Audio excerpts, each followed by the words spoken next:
आप देख रहे हैं कि कैसे इस बस में पवन खेड़ा जी को और रणदीप सिंह सुरजेवाला जी उनके साथ जा रहे हैं। इन लोगों को असम की पुलिस लेकर जा रही है।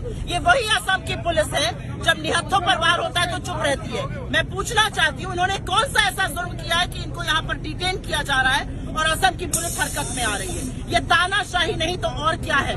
ये बात करते हैं अभिव्यक्ति की आजादी की। ये आपकी अभिव्यक्ति की आजादी की असलियत है।